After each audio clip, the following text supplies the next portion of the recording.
Before coins existed, people used a system called barter.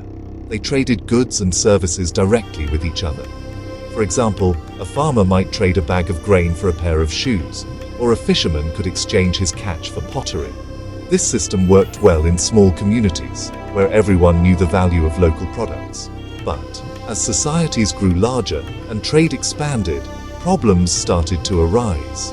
It became difficult to agree on the value of different items. Sometimes a potter might not need fish on the day a fisherman wanted a pot, and this created a need for a better system. To solve these problems, societies began using what we call commodity money. These were items that everyone agreed had value, like salt, shells, and cattle, which were used as a medium of exchange. So, a person could trade their goods for these commodities, and then use the commodities to buy what they needed from someone else. This was definitely a step forward from direct barter, making trade easier and more flexible. However, commodity money still had its own issues. For instance, cattle were hard to divide, and salt could spoil. A more durable and portable solution was still needed for complex economies. The next major step was the use of precious metals. Gold and silver were rare, durable, and easy to divide. People began to use pieces of metal, weighed for each transaction. This was a big improvement, since traders could carry small amounts of metal that held great value. This system, based on weight, was called bullion. It made long-distance trade much more practical.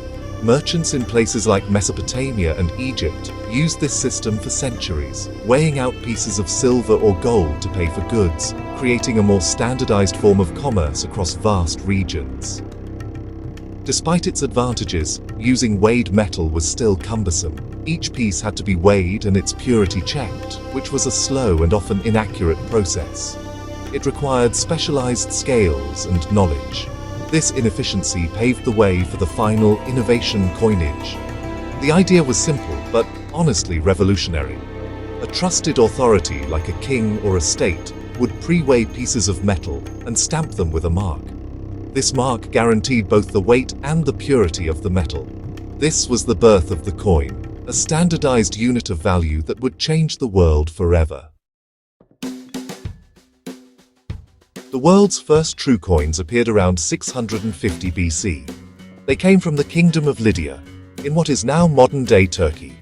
These coins were made from a natural alloy of gold and silver called electrum, which the Lydians found in the rivers of their region.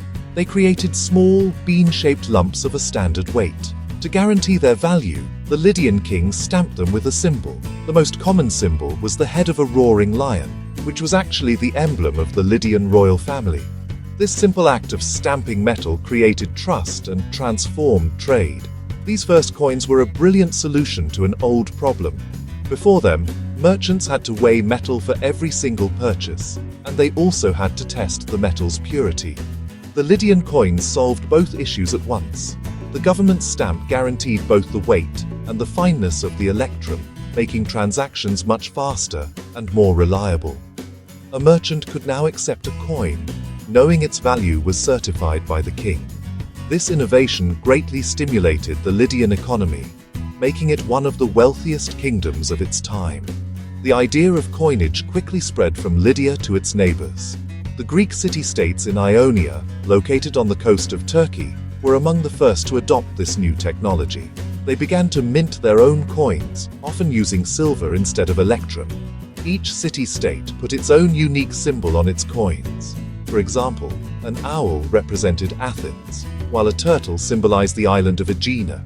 These symbols acted as a form of branding, announcing the coin's origin and guaranteeing its quality. This helped to facilitate trade across the entire Greek world. The historical significance of Lydia's invention cannot be overstated. It was more than just a new form of money. It was a new way of thinking about value, trust, and authority. The state was now directly involved in the economy in a very visible way. The coins were not just tools for trade, they were also a form of propaganda, carrying the king's symbol far and wide and announcing his power and authority. This link between coinage, state power, and economic prosperity would become a defining feature of civilizations for thousands of years to come. Ancient India developed its own unique system of coinage around the 6th century BC, and this happened independently of the developments in Lydia. The earliest Indian coins are known as punch-marked coins. They were not round like modern coins, but instead, they were irregularly shaped pieces of silver. Merchants and kingdoms, known as Mahajanapadas, would punch them with various symbols, geometric shapes, animals, and plants. Each mark represented a different authority or merchant, guaranteeing the coin's weight and purity. These coins circulated across a vast area, from what is now Afghanistan all the way to Bengal. Over the centuries, Indian coinage evolved significantly. After Alexander the Great's invasion, the influence of Greek coinage became apparent. The Indo-Greeks, who ruled parts of northern India, introduced beautifully crafted coins featuring realistic portraits of their kings on one side.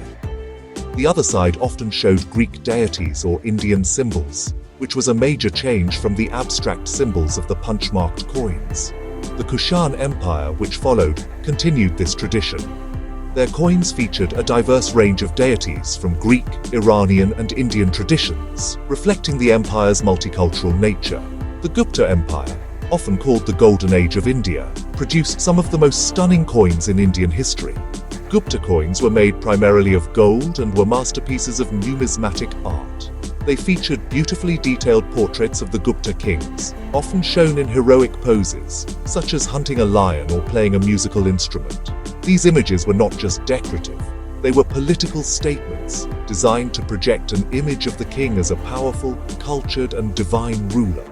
The quality of these coins really demonstrates the high level of metallurgical skill present in ancient India.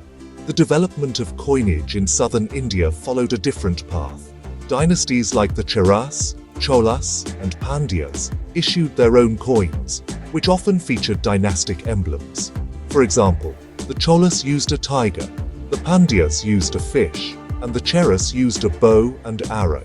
Unlike the northern coins with their detailed portraits, southern coins were often more symbolic, and they were made from gold, silver, and copper. This rich and diverse history makes ancient Indian coins a fascinating field of study, providing invaluable information about the politics, religion, and economy of the time. The ancient Greeks turned coinage into an art form. Their city-states actually competed to produce the most beautiful coins, and skilled artists were employed to engrave the dies used for striking coins. The results were miniature masterpieces of sculpture. The Athenian owl tetradrachm is one of the most famous coins in history. It features a portrait of the goddess Athena on one side, and the other side shows her sacred bird, the owl. The level of detail and artistic quality is really remarkable. These coins were not just money, they were symbols of civic pride and artistic achievement. The coins of Syracuse, a Greek colony in Sicily, are often considered the pinnacle of numismatic art. In the 5th and 4th centuries BC, Syracuse hired master engravers to create their coin dies. These artists even signed their work on the coins, which was a rare practice in the ancient world. The Syracusan decadrachm is a large silver coin famous for its beauty. It shows the nymph Arethusa with dolphins swimming around her head, and the other side depicts a chariot race. The composition and execution of these designs are so fine that they are studied by art historians as well as numismatists. The Romans adopted coinage from the Greeks, but adapted it for their own purposes. Early Roman coins were large bronze pieces, cast rather than struck. As Rome expanded, it began to produce silver coins called denarii, which became the backbone of the Roman economy for centuries. Roman coins were a powerful tool for imperial propaganda. They featured portraits of the emperor, which was a way to spread his image throughout the vast empire. It was like a newspaper in metal, announcing new emperors, military victories, and public building projects to every corner of the Roman world. Roman coins are also invaluable historical documents. The portraits on the coins show us what the emperors really looked like, and the reverse sides often depict important events. For example, a coin might celebrate the construction of the Colosseum or a victory over a foreign enemy. These images provide a visual record of Roman history, culture, and architecture. When written sources are lost or biased, these coins can offer a more objective glimpse into the past. The sheer number of Roman coins that have survived makes them a rich resource for understanding one of history's greatest empires. After the fall of the Roman Empire, coinage in Europe, well, it became less standardized. Many small kingdoms and feudal lords started minting their own coins. On the other hand, Islamic civilization saw, a real flourishing of numismatics. The Umayyad and Abbasid caliphates established a uniform currency system across their vast empire. Their coins, the gold dinar and silver dirham, were well known for their high purity and consistent weight. Islamic coins did not feature portraits, since that was forbidden. Instead, these coins were beautifully decorated with calligraphy. They carried religious inscriptions from the Quran and information about the ruler and the mint. In medieval Europe, the silver penny became the most common coin. Charlemagne, the great Frankish king, reformed the currency system around 800 AD. He established a standard for silver coins that was used for centuries. However, the quality and design of these coins varied greatly from place to place. They were often thin and, honestly, pretty crudely struck. Despite this, they are important historical artifacts. They tell us about the political fragmentation of the era, and they also reveal the extent of trade networks. For example, English silver pennies have been found in Viking hoards in Scandinavia. In India, the Mughal Empire created one of the most sophisticated coinage systems in the world. The Mughals unified the subcontinent under a single standard currency. Their system was based on a silver coin called the rupee and a gold coin called the mohur. These coins were of high purity and were minted at many different locations throughout the empire.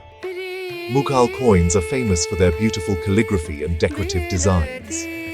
Under Emperor Akbar, the coins featured Islamic inscriptions. His successor, Jahangir, introduced unique coins that featured his portrait, a zodiac sign, or even a wine cup. These Mughal coins were not just currency, they were symbols of imperial grandeur. The emperors took a personal interest in their design and production. The coins often included the emperor's full title, the date, and the name of the mint. This provides historians with, honestly, a huge amount of information. The quality of the minting was exceptionally high. The intricate floral borders and elegant script make them objects of great beauty. The legacy of the Mughal currency system was long-lasting. The rupee, established by the Mughals, continued to be the main unit of currency in India, even under the British. When the British East India Company gained power in India, they initially used coins based on local and Mughal designs. The company operated several mints in Bengal, Bombay, and Madras. These early coins were often issued in the name of the Mughal emperor, even though he had little real power. This was a political strategy to make the coins more acceptable to the local population. The coins from this period show a gradual transition. They mix Indian designs with European minting techniques, and this created a fascinating hybrid style of coinage. In 1858, after the Indian Rebellion of 1857, the British Crown took direct control of India. This marked a major change in the country's coinage. A new series of coins was issued with the portrait of the reigning British monarch, Queen Victoria. This was a clear statement of British sovereignty.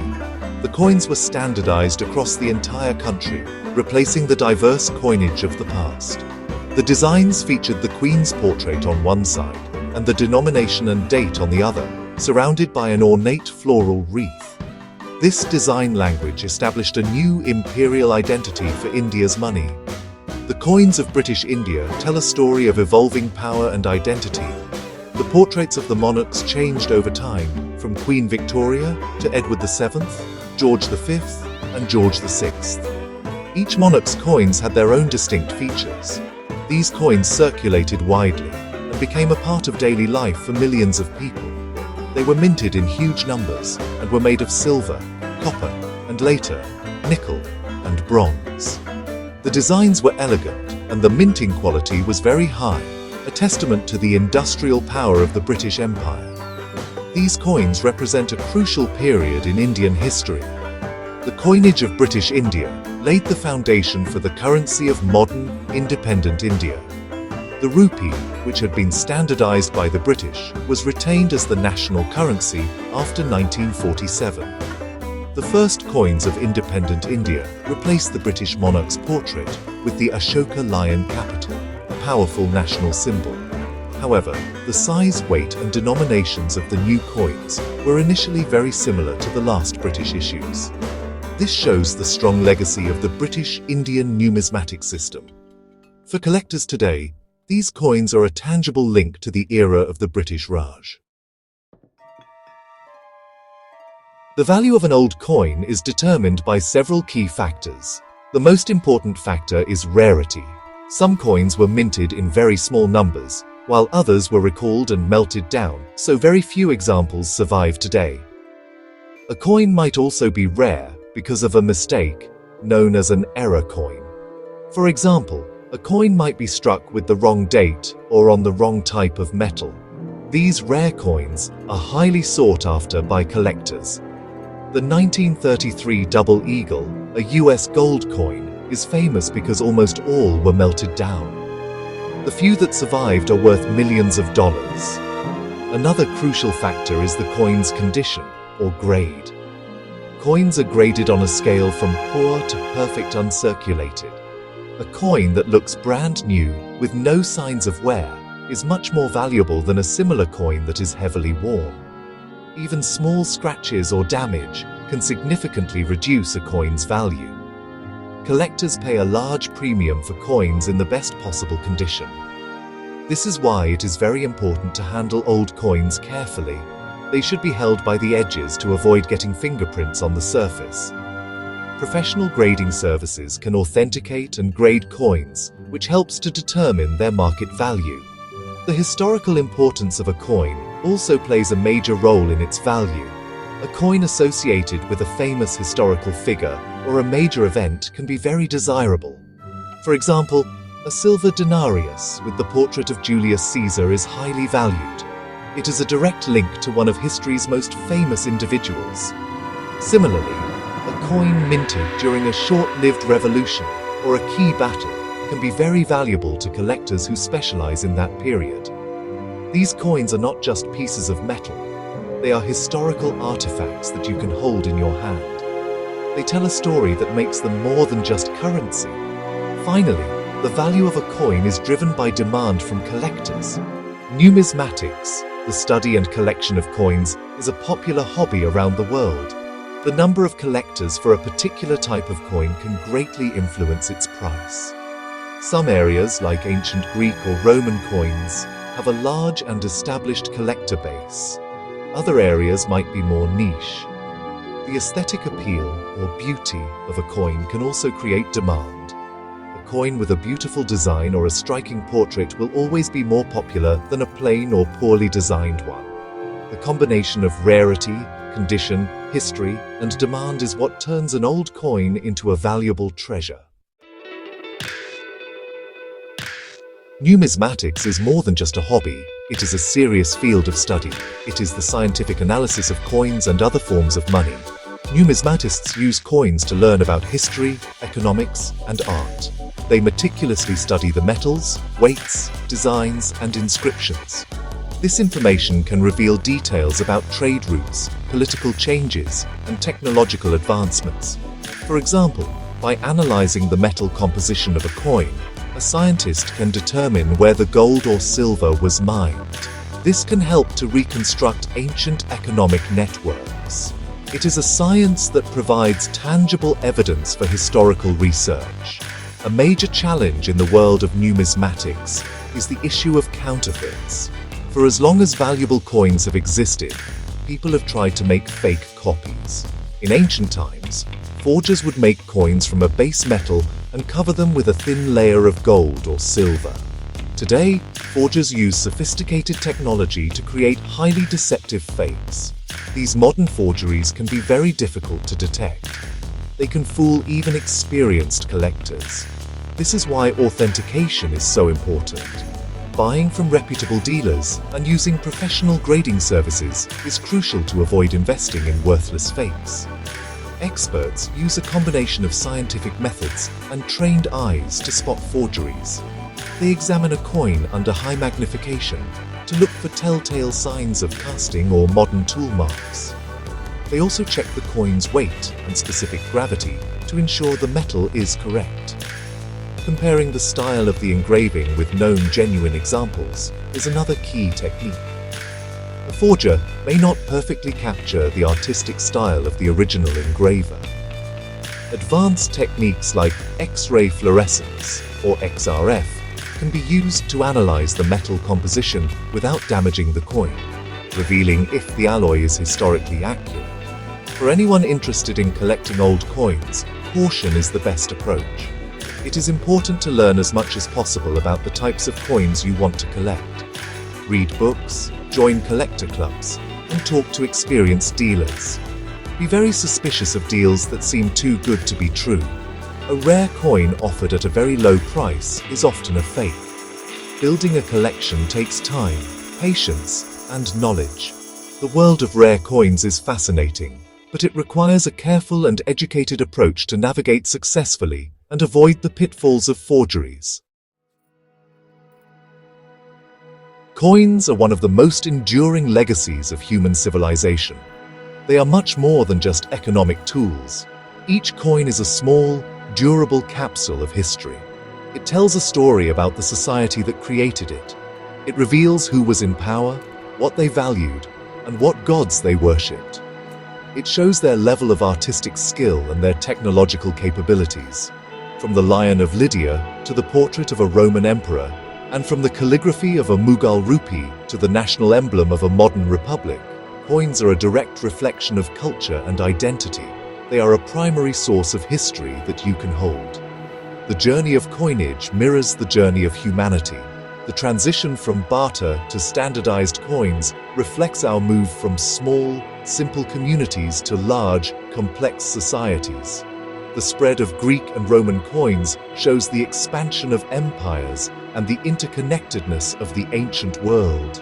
The designs on the coins show the evolution of art, religion, and political thought. They mark the rise and fall of empires, the triumphs of great rulers, and the everyday economic life of ordinary people. Following the history of coins is like taking a walk through the history of the world. Today, in a world moving towards digital currency, physical coins may seem old-fashioned. However, their importance as historical artifacts is greater than ever. They provide a tangible connection to our past that a digital transaction never can. A collector holding a 2,000-year-old Roman coin is connected to the person who first spent it, the emperor whose face it bears, and the entire civilization that it represents. This physical link to history is powerful. It reminds us that past societies faced many of the same challenges we do, creating trust, facilitating trade, and expressing identity. Ultimately, the study of old coins is the study of ourselves. They are a testament to human ingenuity, artistry, and the enduring quest for order and prosperity. Whether it is a rare treasure worth lakhs or a common coin found in the dirt, every old coin has a story to tell. They are a distributed, metallic archive of our collective human story. They remind us of the vast and intricate tapestry of history that has led us to the present day. These small pieces of metal are truly a pocketful of history, connecting us across the ages in a profound and meaningful